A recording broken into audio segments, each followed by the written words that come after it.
ஒரு sweet recipe பண்ண போகிறேன். ரொம்ப ஈஸியாகவே பண்ணிடலாம். இந்த ஸ்ரீலங்கன் ஸ்பெஷல் வட்டலப்பம் எப்படி செய்கிறதுன்னு இந்த வீடியோவில் பார்க்கலாம். ஃபர்ஸ்ட் ஒரு பவுலில் ஒரு கப் கெட்டியான தேங்காய் பால் எடுத்திருக்கேன். அது கூட 3/4 கப் சர்க்கரை ஆட் பண்ணுறேன். உங்களுக்கு எவ்வளோ இனிப்பு வேணுமோ அதுக்கேற்ற மாதிரி சர்க்கரை ஆட் பண்ணிக்கோங்க. இதெல்லாம் சேர்த்து நல்லா மிக்ஸ் பண்ணிக்கோங்க.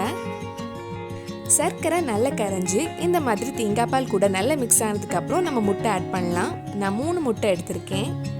நம்ம சேனலில் இதுக்கு முன்னாடி நிறைய sweet recipe, dessert recipe, pudding recipes எல்லாம் பண்ணியிருக்கேன். நீங்கள் இன்னும் அந்த ரெசிபிஸ் எல்லாம் பார்க்கலன்னா அதோட லிங்க் கீழே டிஸ்கிரிப்ஷனில் இருக்குது. மறக்காமல் அந்த ரெசிபிஸும் போய் பாருங்கள். முட்டை ஆட் பண்ணதுக்கப்புறம் இது கூட சேர்த்து நல்லா மிக்ஸ் பண்ணலாம்.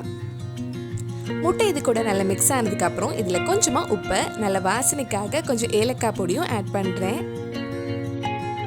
இது ஒரு வாட்டி மிக்ஸ் பண்ணதுக்கப்புறம் நம்ம வடிகட்டிட்டு ஸ்டீம் பண்ண வச்சிடலாம். இது ஸ்டீம் பண்ணுறதுக்காக ஒரு வட்டையில் நெய் இல்லைன்னா பட்டர் தடவி வச்சுக்கோங்க.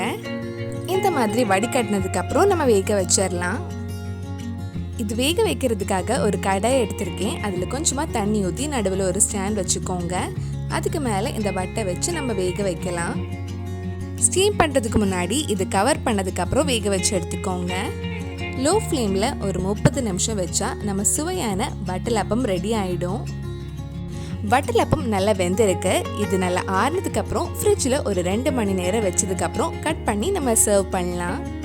அவ்வளவுதான், நம்ம ஸ்ரீலங்கன் ஸ்பெஷல் வட்டலப்பம் ரெடி ஆயிடுச்சு. கண்டிப்பாக நீங்களும் இந்த டேஸ்டியான ரெசிபி உங்கள் வீட்டில் செஞ்சு பாருங்கள். பிடிச்சிருந்தா இந்த வீடியோவை லைக் பண்ணுங்கள், உங்கள் ஃப்ரெண்ட்ஸ் அண்ட் ஃபேமிலிக்கு ஷேர் பண்ணுங்கள். வேறு நல்லா டெசர்ட் ரெசிபி நம்ம சேனலில் ட்ரை பண்ணலான்னு கீழே கமெண்ட் பாக்ஸில் சொல்லுங்கள். நீங்கள் இன்னும் என்னோட சேனலை சப்ஸ்கிரைப் பண்ணலைன்னா மறக்காமல் சேனலையும் சப்ஸ்கிரைப் பண்ணுங்கள். கூடவே அந்த பெல் ஐக்கனையும் ப்ரெஸ் பண்ணால் நான் புது வீடியோ போட்ட உடனே உங்கள் ஃபோனுக்கு நோட்டிஃபிகேஷன் வந்துடும்.